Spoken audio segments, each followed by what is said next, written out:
살다 보면 이럴 때 어떻게 해야 되나, 또 주변에 조언이 간절할 때가 있습니다. 한국인 심리학 콘서트 괜찮아.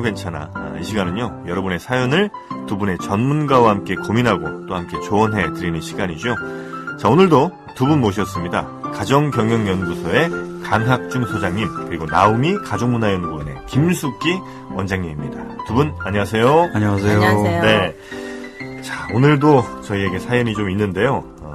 오늘 사연은 역대 사연 중에 굉장히 해결하기 어려운 사연인 것 같습니다. 그래서 오늘 고민 좀 많이 해주셔야 될 것 같고요. 또 듣는 청취자분들께서도 정말 이런 경우 어떻게 되나 이런 생각들 함께 해주시면 좋을 것 같습니다. 먼저 사연으로 가보겠습니다.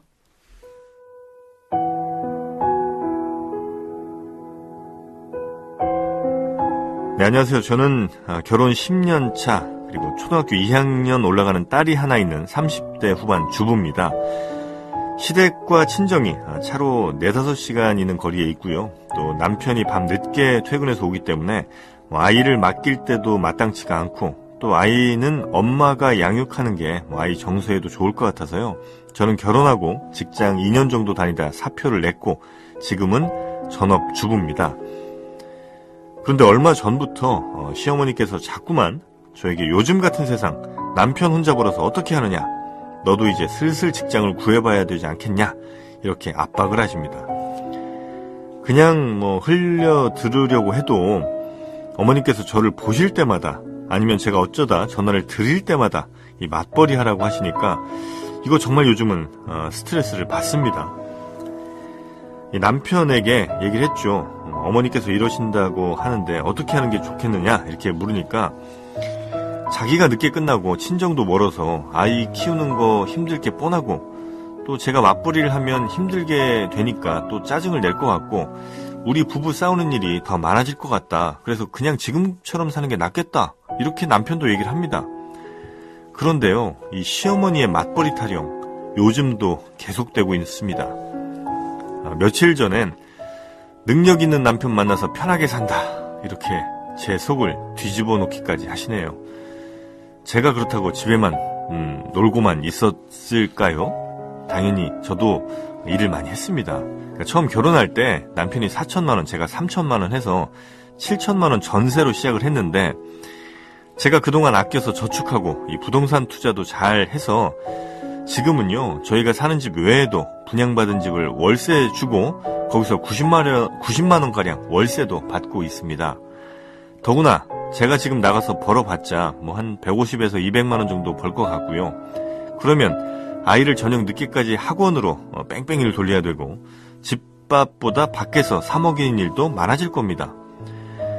제가 이런저런 고민을 얘기하니까 제 친구는요, 시어머니 강요에 의해서가 아니라 앞으로 너의 노후를 위해서도 직장 구할 수 있으면 일을 하는 게 좋지 않겠느냐, 이렇게 또 얘기를 합니다. 그러니까 직장에 다니면 네가 더 당당해진다, 이런 건데, 글쎄요, 이렇게 조언 받으니까 저도 살짝 헷갈립니다. 어떻게 해야 될지 모르겠는데요. 이거 고민 해결 좀 부탁드리겠습니다. 네, 이런 사연을 보내주셨습니다. 네, 그러니까 지금 이 30대 후반 주부님께서는 맞벌이 하라는 시어머니 때문에 1차적으로 스트레스를 받으셨고, 그 다음에 정말 내가 맞벌이를 하는 게 오히려 나를 위해서도 좋은가? 이런 것 때문에 이제 고민하시면서 2차로 스트레스를 또 받고 계신 것 같긴 합니다. 과연 이 주부님께서는 어떤 선택을 하는 게 좋을지 이야기를 좀 해주셔야 될 텐데, 일단 시민분들의 목소리부터 한번 들어보죠. 시민분들은 어떤 이야기, 어떤 조언들을 해주셨는지 이 곽지연 리포터가 목소리 담아 왔습니다. 본인이 자기 일을 만족하고 경력을 쌓는 걸 원하면 지금 좀 힘들어도 자기가 하는 거고, 지금 생활이 만족해서 아이들 육아에 좀 더 전념하고 싶고 아이들 같이 있고 싶어지면 좀 더 당당하게 나는 아이들을 내가 케어하겠다고 시부모님과 남편에게 좀 더 당당하게 말을 하는 것도, 꼭 주부가 집에서 애들을 데리고 놀고 있는 건 아니니까 또 그만큼의 육아도 일이고 아이들에게도 도움이 되는 일이니까 그렇게 하시면 될 것 같지 않나 싶어요. 개인적인 자기 인생의 포커스가 뭔지에 따라서 결정이 되는 것 같아요. 정답은 없는 것 같아요. 아이나 이런 게 포커스면은 집에서 직장을 안 다니고 집에 있는 거고, 그 엄마가 자기 인생의 중요한 관점이 뭔지에 따라서도 달라질 것 같아서. 그리고 남편은 그냥 사는 게 좋다며, 그럼 시어머니랑 남편이랑 해결해야 될 문제지. 남편이 시어머니를 설득해야 되지. 거기 중간에서 며느리가 끼어봤자 싸움만 되고. 저희 집 같은 경우에서도 와이프가 경력 단절이 있었다가 최근에 다시 단기 아르바이트 비슷하게 하거든요. 애들이 지금 초등학교 지금 2학년이랑 유치원 다니고 있는데, 좀 경제적인 것도 있고 주변의 시선, 남편만 너무 외벌이를 하면 힘들지 않느냐. 저는 이 사연을 보고 생각을 하면 큰 어려움이 없지 않다면 그냥 일을 하는 게 나쁘지는 않을 것 같아요. 중간에 뭐 애들을 본다든지 어려움이 많이 있겠지만, 근데 이제 나중에 와이프분의 미래를 생각을 하고 좀 여러 가지를 생각을 했을 때 일을 하시는 게 조금 낫지 않을까라는 좀 생각이 듭니다. 아이들이 클 때까지는 전업주부로 사는 게 저는 낫다고 생각이 되는데요. 시어머니를 좀 한번 이겨보라고도 얘기를 하고 싶어요. 할 말은 하고 당당하게 어머님 눈치를 보지 말고 자기 생각대로. 요즘 이렇게 시어머니한테 이렇게 스트레스 받고 사는 며느리가 몇 안 되거든요. 힘내셨으면 좋겠어요. 네. 시민분들이 또 응원도 이렇게 좀 해주셨는데, 제가 시작하면서 이게 어려운 사연이다라고 말씀드린 제 나름의 이유는 뭐냐면, 보통 이제 내가 뭔가를 원하고 있는데 그게 잘 안 되면 그걸 이렇게 좀 해결해 보시라, 방법을 알려드리는 거는 차라리 좀 쉬울 것 같은데, 지금 이분은 내가 뭘 하고 싶은지가 조금 명확하지 않으신 것 같아요. 그래서 제가 좀 어렵다고 말씀을 좀 드렸었고, 또 여기 남편까지 사실 이런 거는 굳이 이 며느리와 시어머니가 이렇게 얘기하실 만한 것보다는 남편이 아니 우리는 이렇게 살 거예요라고 엄마한테 얘기하는 게 훨씬 좋은 그림인 것 같은데, 그렇지도 않은 것 같아서 이게 좀 어렵지 않을까 이런 생각을 좀 한 거거든요. 자, 일단 이 사연에 대해서 이 두 분은 어떻게 들으셨습니까? 먼저 원장님 좀 얘기를 좀 해주시죠. 저도 이제 여성이잖아요. 네. 근데 시어머님께서 이렇게 이제 이야기를 하시는 거는 이제 시어머님 입장이고요. 네. 저는 우선은 문제 제기를 시어머니께서 하셨고, 이걸 가지고 내 거로 만들어서 내가 지금 고민을 하는 거 있죠. 저는 이게 그렇게 나빠 보이질 않아요. 네, 이게 좋은 인생에 있어서 어떻게 보면 다시 한번 내 인생을 확인해보는 자기의 시간? 기회가 될 수도 네네네. 있겠군요. 그러니까 나 앞으로 어떻게 살아야 되지? 이거에 대해서 지금 고민하는 시간이에요. 네네. 그렇기 때문에 저는 거기에 좀 의미를 두셨으면 좋겠다라는 생각을 했습니다. 비록 좀 섭섭할 수는 있으나 이번 기회를 잘 또 삼아서 내 인생에 대한 고민을 할 수 있는 좋은 찬스다. 네, 네. 그리고 섭섭하냐 안 섭섭하냐는 제가 잠시 후에 좀 구체적으로 또 알겠습니다. 말씀드릴게요. 네. 우리가 사춘기 때만 인생이 뭐지 뭐 이런 고민을 하는 게 아니라 그죠? 네. 중년에 접어들었을 때 또 그 은퇴 시기 뭐 노년기를 접어들면서 그런 진지한 고민은 그죠? 참 필요하죠. 네. 우리가 살면서 그런 질문 잘 안 하거든요. 그러니까 내가 가장 가치를 두는 핵심 가치가 뭔지, 맞벌이를 하면서 내가 뭘 얻으려고 그러지? 그리고 또 맞벌이를 하면 내가 잃는 게 뭐지? 손익계산서도 한번 좀 짜보고, 저는 오히려 그죠? 정말 진지한 고민을 한번 해보시면 좋겠네요. 네. 괜찮네요, 생각보다. 이게 네. 진짜 고민할 만한 좋은 기회인 것 같다. 그리고 네. 이거를 주제로 해서 남편하고 대화도 해봤잖아요. 네네. 당신 생각은 어때? 그래서 남편이 또 명확하게 얘기를 해줬어요. 아, 내 남편은 이런 의견을 갖고 있구나. 그걸 토대로 또 자기 의견도 설립해야죠. 네네네. 그러면 이제 본격적으로 고민을 좀 해결을 해보죠. 일단 그 시어머니가 자꾸 이제 스트레스를 주신다는 거잖아요. 전화할 때마다 너 왜 맞벌이 안 하냐. 요즘 같은 시대에 직장 구해봐라. 이런 얘기를 좀 하신다는 건데, 이 부분은 어떻게 좀 해결하는 게 좋겠습니까? 본인이 직접 해요? 아니면 남편을 뒤에서 좀 조정을 할까요? 저도 이러한 경험을 가지고 있는 여성으로서 제가 말씀드릴게요. 네. 저희 끊임없이 저희 시어머니께서도 제 하는 일에 관여하고 싶어서 매일 전화하셨어요. 너 남편은 밥 차려줬니? 뭐 했니? 여자는 돈을 벌어야 된다. 여자는 돈을 벌어야 된다요? 시어머니가요? 네네. 돈을. 시어머니니까. 네, 시어머님이니까. 네. 네. 그래서 제가, 네, 알겠습니다, 어머니. 네, 저는 그거에 대해서 지금 이분이, 끊임없이 이제 스트레스를 받잖아요. 근데 시어머님이 그렇다 할지라도, 네. 스트레스를 좀 안 받는 방법을 좀 선택하시라는 거를 제가 말씀드리고 싶은 거예요. 어떻게 선택됩니까? 그게? 그러니까 시어머님이 아무리 그렇다 할지라도 네. 그 부분에 대해서 이분은 네. 제 속을 뒤집어 놓으시네요. 이랬잖아요. 네. 근데 이제 시어머니가 아무리 그래도 뒤집어지지 않으면 돼요. 그러니까 어머님은 그렇게 얘기하시는 것 뿐이에요. 네. 내 인생에 있어서 시어머니가 말한 대로 내가 살을 이유도 없고 그렇잖아요. 그러면 알겠습니다 어머니. 그리고 끝이에요. 그러면 네. 시어머니가 이렇게 말씀하실 때마다 네, 그럼 일자리 좀 하나 알아봐 주세요. 월급 한 300, 400 되는데 뭐 이렇게 말씀드리면 되는 겁니까? 그것도 하나의 방법이죠. 예를 들면. 네, 네. 저는 그래서 시민이 아까 그러셨잖아요. 시어머니를 설득해보세요 이랬는데 네. 설득할 필요도 없고요. 또 시어머니 이겨보세요 이랬는데 이길 필요도 없어요. 그러니까 어머님은 아들이 혼자서 일하는 게 안쓰러우니까 어떻게 해서든지 며느리 이렇게 하라고 하시는 거구나. 그냥 더도 덜도 아니고 그냥 그 그렇게 감정이고. 알고만 있으면 되는 거군요. 그리고 저는 오히려 이분이 아이 키우는데 좀 더 주력을 하는 거에 더 의미가 있다라고 하면 지금 초등학교 2학년 딱 네네네. 하나인데 네. 한 명 정도를 더 낳으면 어떨까라는 생각 좀 사실 계속 했거든요. 늦둥이. 네. 늦둥이 작전으로. 네, 아니니까 꼭 작전이 아니고 시어머니를 위해서 애를 낳으라는 게 아니고 네. 어차피 이제 그 전업주부 이렇게 되면 네. 저는 부부 관계도 참 좋으신 것 같거든요. 제가 네. 봤을 때. 네.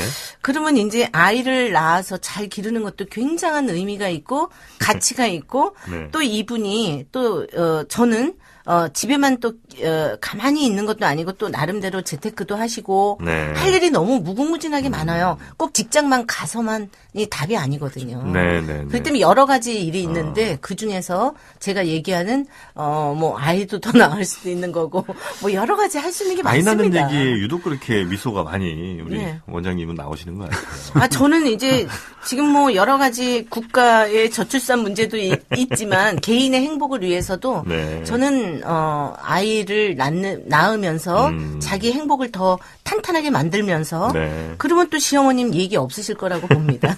사연 보내주신 분의 고민을 보면 네. 1차적인 고민은 시어머니하고의 관계인 것 같고요. 네. 두 번째 문제는 친구 얘기 들으면서 앞으로 내가 맞벌이를 해야 되나 말아야 되나 하는 네, 네, 네. 근본적인 질문도 조금 있는 것 같은데 네. 시어머니는 다시 바꾸기 힘듭니다.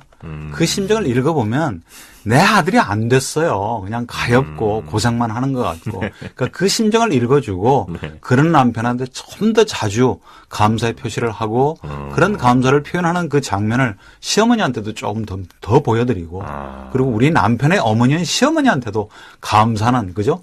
그런 좀 얘기를 좀 더 자주 해드리고. 네. 근데 시어머니가 잔소리를 했기 때문에 내가 속이 뒤집어지신다고 하셨는데 시어머니가 그런 얘기를 해서가 아니라 네. 내가 그 잔소리를 어떻게 받아들이는가 그건 내 선택이거든요. 네, 네, 네. 쉬운 건 아닌데요. 그 훈련을 잘 하시면 많은 갈등 줄일 수 있습니다. 네, 그래서 이제 그게요. 상처는 네. 주는 사람의 몫이 아니고 받느냐 안 받느냐의 차이예요. 네. 상처가 아무리 와도 내가 안 받으면 그만이에요. 악플이 아무리 달려도 네. 신경 안 쓰는 사람들 있는 것처럼. 네. 그렇죠. 그래서 이제 그 부분을 네. 좀 꼭 좀 기억을 하시고 네. 예, 그다음에 이제 직장을 다니면 네가 더 당당해지지 않겠니? 이랬는데 직장 안 다녀도 당당한 사람은 당당합니다. 그러니까 그것도 아니에요. 네. 직장을 다녀도 또 짤짤매는 사람은 또 짤짤매요. 맞아요. 네. 맞아요. 제가 이제 셋째를 지금 이제 계획한다는 얘기를 저희 어머니가 입수를 하시고, 괜찮겠냐고, 힘들지 않겠냐는 얘기를, 제 아내한테 이제 조금 했어요. 그래서 이제, 그건 뭐 내가 알아서 한다고 얘기를 하긴 했는데, 그 마음은 있으실 수는 있겠다는 생각이 살짝 들긴 합니다. 그러니까, 아들 가진 엄마 입장에서 아들이 저거 뭐 아이 끝까지 키우려면 한 60, 70 될 것 같은데 너무 힘들 것 같다. 이런 생각이 이제 저희 어머니 이제 들었던 거고 아마 이 집도 시어머니가 아들 혼자 그렇게 막 일해서 열심히 사는 것 같은 게 조금, 마음이 편치는 않으셨던 모양인데 그러면 어머니 입장에서는요. 네. 내 아들 등골 빼먹는다는 얘기도 하시는 어머님 야, 계시고. 그런 심정이 있을 수 있죠. 예. 그래요? 네네. 네. 그런 심정이 들 수도 있군요. 일단 하여튼 이 주부분께서는 그 시어머니의 그런 마음이 있을 수 있다는 거는 그냥 이해를 하시고 어머니 바꾸기는 어려우니 내가 그냥 좀 좀 뭐 시쳇말로 그냥 귀뚱으로 좀 흘려보낼 한이 있더라도 너무 이렇게 좌우되진 않았으면 좋겠다. 그게 이제 그리고 하나. 굉장히 희망적인 게 네. 남편이 네. 굉장히 저는 남편이 참 훌륭하다고 보는 게 네. 정답 같은 이야기를 해주셨어요. 아, 뭐죠? 이분이. 그러니까 어머니 이러는데 당신 생각은 어때? 이렇게 물어봤더니 네. 아이 키우는 게 힘들게 뻔하고 네. 맞벌이를 하면 당신이 또 힘들어질 거고 네. 그러면 짜증이 낼 거고 우리 부부관계도 더 안 좋아질 거고 지금이 나는 참 좋겠다. 이렇게 얘기해 주셨어요. 아니, 그 엄마한테 얘기해야 되는 거 아닙니까, 이거를, 남자가. 그래서 이제 아까 어떤 시민분도 네. 남편이 대신 얘기를 해주면 좋지 않겠냐고 그랬는데 가장 좋은 방법은요. 사실은 며느리가 직접 부드럽게 얘기할 수 있으면 가장 좋죠. 아, 그래요? 며느리가 직접 부드럽게. 근데 그게 잘 안 될 때는 상황에 따라서 적절하게 역할을 분배를 해서 네. 어떤 경우는 남편이 이런 메시지는 거죠. 좀 분담을 할 필요가 있는데 근데 저는 이제 한마디 이제 얘기가 남편을 방패막이로 쓰는 방법은 자칫 좀 위험할 수도 있기 아. 때문에 그죠. 그건 좀 신중하게 하시고 근데 계속 어머님의 맞벌이에 대해서 얘기하시는 네, 걸 네. 귓등으로 흘려듣는 듯한 느낌을 시어머니한테 주면 네. 더 이제 화가 나죠. 그래서 전 최소한 네. 성의를 보이기 위해서 그리고 내 노후를 위해서 그리고 10년 후, 20년 후, 30년 후 우리의 노년기를 위해서라도 네. 파트타임이라도 한번 좀 알아보셨으면 좋겠어요. 파트타임. 예. 그러니까 생후 아이들 한 만 3년, 만 5년까지는 절대적으로 엄마가 키우는 게 좋다고 얘기를 네, 하지만 네, 네. 이제는 초등학교 이제 2학년 정도 올라갈 나이가 되면 서서히 그죠. 아이한테도 독립심을 키워줄 네, 필요가 네, 있어요. 네. 그리고 맞벌이가 반드시 부작용만 있는 게 아니라 순기능도 있어요. 네. 딸아이한테는 엄마가 열심히 일도 하고 가정도 꾸리는 거죠.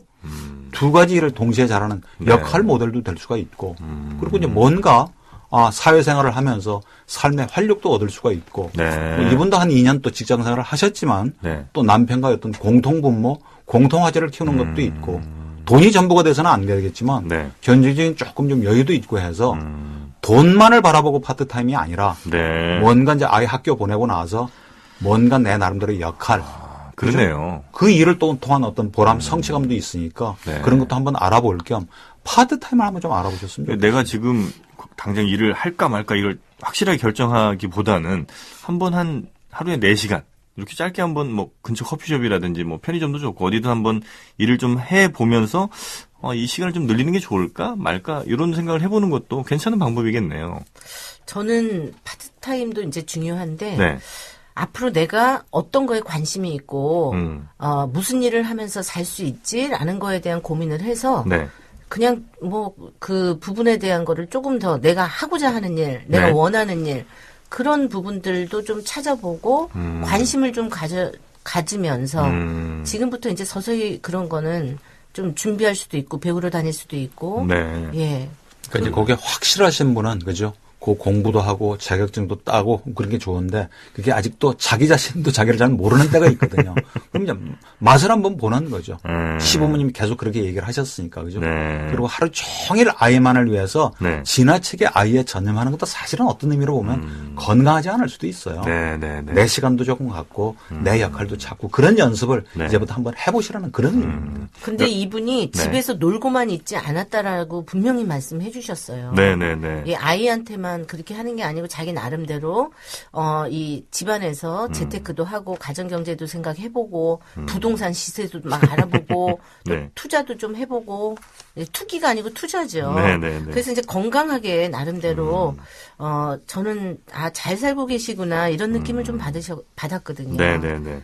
그래서 저는 그러니까 그 말씀 참 뭐 와닿았던 것 같아요. 그러니까 지금도 물론 잘 하고 계시지만 어쩌면 몇 시간 정도 이렇게 일을 해보는 것을 통해서 내가 정말 일을 하기 싫은 사람인지 아니면 일에 또 다른 어떤 재미나 흥미를 꽤 느끼는 사람인지도 한번 테스트 좀 해보시고, 그러니까 꼭 돈이 아니라 한 달에 50만 원을 벌더라도 그렇게 한번 해보시는 것도 좋을 것 같고, 또 우리 원장님 말씀처럼 아니면 뭐 꼭 파트타임이 아니더라도 어디 뭐 문화센터가 됐든 어디 뭐 직업교육센터가 됐든 이런 데에서 직업교육을 받으신다든지 뭐 이런 것을 통해서 나의 뭐 취미, 나의 뭐 방향성 이런 것들을 한번 찾아보시는 거는 꽤 괜찮은 일일 수 있겠다. 네. 이런 생각이 좀 들긴 그래서 하네요. 시어머님을 네. 꼭 내 속을 뒤집어 놓으시는 분으로 인식하지 말고 나한테 이런 생각할 기회를 주신 분이구나 또 감사한 마음을. 예, 이런 또 긍정적으로 생각하실 수도 있는 거죠.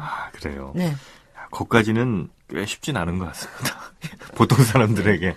네, 거기까지. 한마디 덧붙이자면 네네. 언젠가는 이 아이의 딸도 이제 결혼을 시키고 엄마의 역할도 축소가 되고요. 네. 또다시 언젠가는 이 남편도 직장에서 은퇴를 할 수도 있고 중간에 그죠 직장에서 나올 수도 있고 네네. 그런 상황에 대비한 여러 가지 포석으로 그죠 한번 그런 의미에서 제가 파트타임을 말씀드리는 겁니다. 네, 알겠습니다. 아마 저는 어려운 사연이라고 생각했는데 생각보다 그래도 답이 좀 잘 나온 것 같아서 오늘도 역시 좀 뿌듯합니다. 자, 사연을 통해서 이 시대 한국인들의 고민을 함께 나누는 시간, 한국인 심리학 콘서트 괜찮아 괜찮아. 지금까지 가정경영연구소의 강학중 소장님 그리고 나우미 가족문화연구원의 김숙기 원장님이었습니다. 두 분 말씀 고맙습니다. 고맙습니다. 네, 생생코리아 지금까지 진행의 정영진이었고요. 함께해 주신 여러분 고맙습니다.